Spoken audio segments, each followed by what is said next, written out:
Hey guys, welcome to another episode. We're back of Scriptly Adapted. Today's movie was a fun movie. It was a great movie.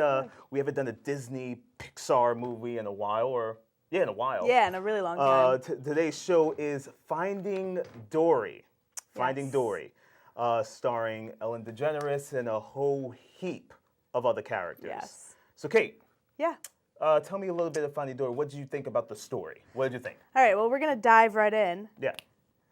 Oh, that's a water reference Sorry, for you guys who didn't get really Kate's bad. joke yet. Sorry, That was a water reference. apologize. Pun was Yep. bad. Anyway. Okay. All right, so the movie was good. I enjoyed it. It's basically, just to give you a brief synopsis, it's relatively new, so I'm not going to give you too many spoilers.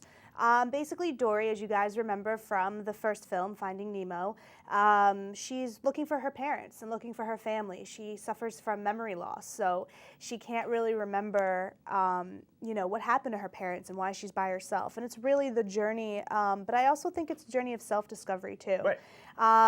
And we just loved it. I wasn't as, I wasn't a huge fan of it as I was about Finding Nemo, but we'll get into that later. In the meantime, check out the clip. Today's the day, our field trip to the Stingray Migration. Stingray migration.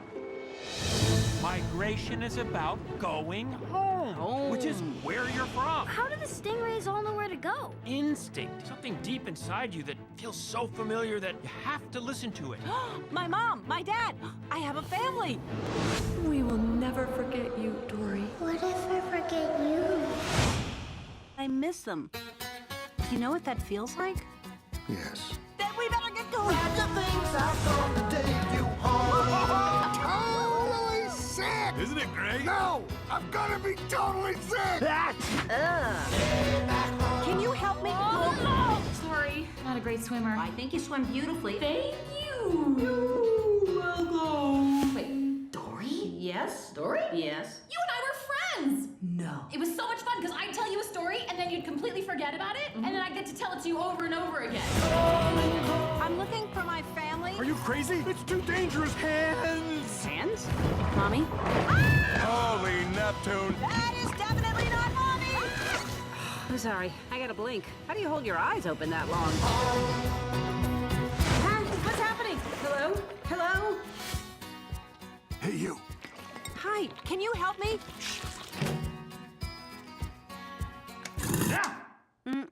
Not good. So guys, hope you enjoyed that trailer. That was Finding Dory.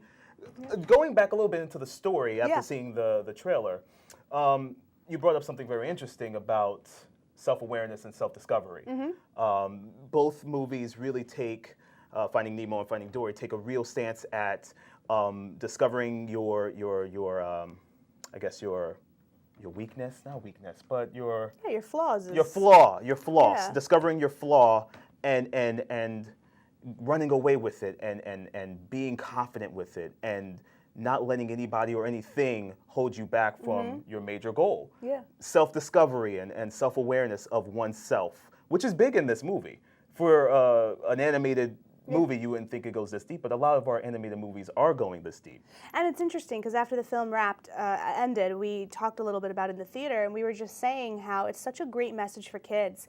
It really drives home that any kids with any difficulties in school or peers or anything like that, not to lose hope and never give up. And you might be eccentric, or you might like different things, or you might have different hobbies than the norm, but be countercultural, go against the flow. Yeah. And I think that's really important. Nemo had the small fin. Yeah, and, exactly. And Dory has short-term memory loss. Yeah. So but they didn't let anything. At first, they were not comfortable with it. They weren't comfortable with their flaws, but they didn't let that hinder them from the end goal. Yeah. And in this movie, the end goal for Dory was finding her parents and knowing who she was and finding who she was and coming to a conclusion about herself and her family. Yeah. Right? Yeah, it was totally, just to segue into our next topic, it was totally, the movie was just held together by the cast. And the main person who voiced Dory was who? Well, listen, Ellen did a great job of I love voicing Dory. At first, it took me a while to get used to Ellen, even seeing Nemo, because I thought her voice was plain. It was just whatever. It was boring. Yeah. But watching Nemo and watching Dory and understanding her character and understanding the emotion of the movie, it just made sense. She was a person who everyone liked, despite the fact that she had short-term memory loss, and yes, she forgot a lot of things, and yes, she was sometimes a bumbling idiot at times. Right. But she was so loving, and Ellen has that voice. She's just a loving person. People has, love Ellen. Ellen has that personality. Yeah. That's just Ellen. I mean, she relates to her fans. She's extremely friendly. She's fun, and I just think that came across in Dory because that was the kind of character that she was. So to cast it with Ellen was just genius, in my opinion. Now, Ellen takes a lot of different vocal tones in the film, you know, to express emotion because it's animated. So you're only getting her voice to embody the physical as well as the vocal. That's a great point. You know, so Ellen, she did something with her voice where, you know, she was expressing sadness and she was expressing to Nemo's father at one point how, yes, I understand I have short-term memory loss and I'm sorry for that. I'm sorry for that. So there was a lot of things where there were things like that happening with her voice where to explain certain parts of the emotion of the film. Yeah. You know? Yeah. No, it was totally true. And I think when you need certain vocal coaches and you need to sometimes, you know, perfect the ability to really hit the nail on the head when you're embodying. I love the point that you brought up when you talk about embodying not only the voice of the character, but its animation. So through your voice as an actor, you need to embody the physical attributes and traits as well, which is incredibly difficult. Absolutely. But you know, usually we show you guys kind of fluffy clips just to get you feeling good. Right. But this clip is actually really cool. It's kind of technical, and it shows you just a little blurb on how Ellen actually recorded for the film. So check this out. So take a look at this clip, guys. Dory, look. Please. All I know is that I miss them. I really miss them. I didn't even know what that felt like. Oh my goodness, Nemo, are you okay? Great. Yes, great idea. You take me to find them. Why didn't I think of that? Come on. Oh, no. If I just take your tag, I can take your place in the transport truck. Then you can go back inside and find your family. All you have to do is just give me the tag. What tag? There's a tag on my fin. How could you forget you have a tag on your fin? Oh, no. Oh, I'm okay. Sorry, I suffer from short-term memory loss. You don't remember what we were talking about? Nope, not a clue. What were we talking about? Dory's just reached the edge of the reef. She's had a flood of memories. She remembers her family. She really wants to get out there. Marlon's stopping her. And she suddenly gets very serious and sincere, kind of quiet. Marlon's right in front of her. And she says this line to him. So if you want to give that like one try. And Not out of breath. Okay, yeah. Try Right? not to be Just out of breath. Not out of breath. He's right there. Yes. So that was just a fun clip that we found when we were researching it to show you really what goes into it, what goes into animation. You could see her kind of moving. It was cool. It's very interesting to see the director step in and give you know, some vocal, not vocal, but some guidance on how to relay the message that she's trying to relay. So that gave you an idea of how that voiceover acting works. A little thing for you guys to pick up on. And also, too, you know, it's the director's responsibility to push their actors. And so, Kate, let me ask you: do you find directing voiceovers to be maybe more difficult than directing a live action? Absolutely. Yeah?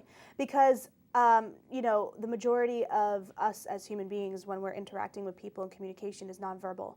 So when you're you know, shooting an actual film and you're on camera, you can use your actions, you can use your body. Body language speaks volumes. So when you're doing animation, all you have to rely on is your voice. And that's why I said that Ellen was great for this role because you know, even though it's the harder version of your acting, just being vocal, she was able to, with her voice, give you an idea of how she would move and how she would swim and how she would like move throughout the environment of the water. It was just very cool. Now that you think about that, you know. And certain things that you hear, like what they say is true. Like, you always want to talk on the phone, or you always want to answer the phone with a smile, because people really can't hear it. And it does come across. And I could just picture Ellen standing there, you know, moving her mouth in certain ways, or, you know, in one scene when Dory's confused at you, she goes, "Oh, okay." And you could just kind of picture her face almost like, oh, you know, like getting into it, pretending that you are Dory. Yep. Just moving on to a different track for a second. So obviously you guys know that this is a follow-up. I wouldn't necessarily call it a sequel. It's definitely a follow-up in terms of, you know, same cast of characters, same premise of Finding Nemo, which was made about 11 years ago. And there were some similarities and some differences. Definitely similarities constituted, you know, the lovable cast of characters. You fall in love with all of them. The sense of family. Yes. Not just Dory and her family, but Dory, Marlin, and Nemo. They've become their own family. As you may remember or may not, in Finding Nemo, Nemo's wife dies, so it's just him and Nemo. I'm sorry, Marlin's the father. Marlin's wife dies, and it's just him and his son. Yes. And as his son gets lost, he really finds a friend in Dory to help him, and a partner to help him find his son. And it's just a sense of family. Now, I found something very interesting that you mentioned, family.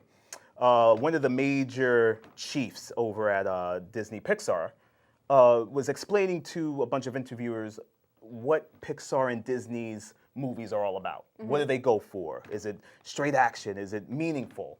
And I wanted to read you something. He said, John Lasseter, one of Pixar's major executives, said that Pixar's films follow the same theme of self-improvement as the company itself has, right?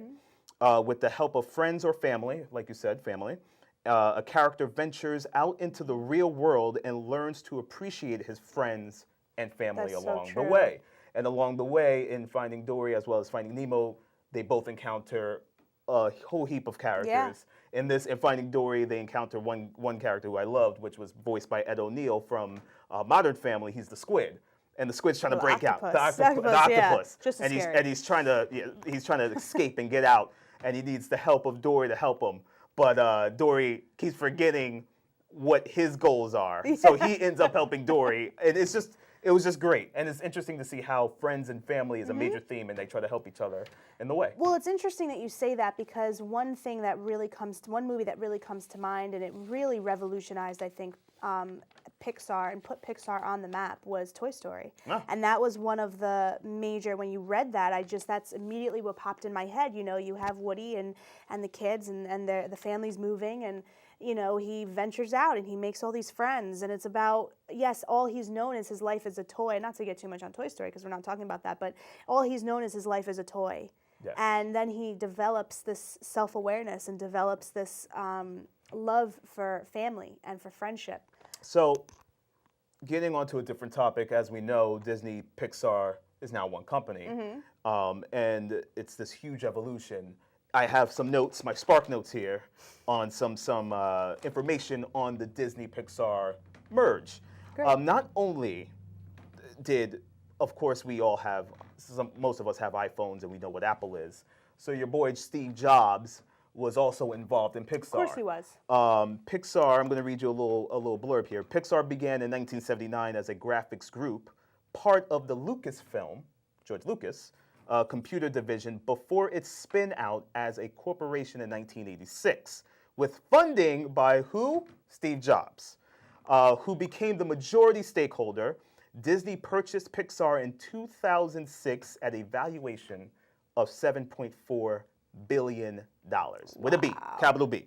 Wow. So to make this all relevant here, we have Apple, Jobs, Lucasfilm, George Lucas, Disney, Iger and Lasseter, all one big conglomerate, one big corporation, and I never knew at least, that they all had something to do with each other. And now Pixar is teamed up with that mega power that is Disney. They're all geniuses. I mean their movies have won more than 16 Oscars or more, I think, 16 or more Oscars, and they're making money out of the wazoo with all their great films that they're coming out with. And there's a rumor that there could possibly be a Toy Story, 4. A new Toy Story possibly. So we'll see about that. Yeah, it's, animation is it's a creative venture. It allows actors and artists to do something different, especially actors like Ed O'Neill. Now he has this recurring role on Modern Family, and for a lot of actors, they love their craft and they want to be challenged. And I think you see actors who are usually in serious roles do something fun because it allows them to relax and it allows them to. Animation, I feel like, and voiceover, it can be very challenging. So it also gives them a different type of challenge in their craft and in their industry. There you go. We really liked the movie. I would give it a solid B+. Ooh, B+? Okay. Yeah. I give it an A because I gave Nemo the same thing. The only slight difference. There was no slight difference. I gave it an A. I gave Nemo an A. They were both great movies. I slightly liked Nemo a little better for reasons I can't explain. Okay. I just felt more towards the Nemo movie than the Dory. When he has the revelation, I'll get back to you. We'll let you guys But know. I like the Nemo movie as well. Yep. But guys, check it out. It's currently in theaters. It came out last week. As we always do, I can't stress this enough. It's very important to us. Please support your local theaters. Support your independent film theaters. They need all the support and all the help that they can get because they show great stuff that you wouldn't necessarily get in a mainstream theater. Right.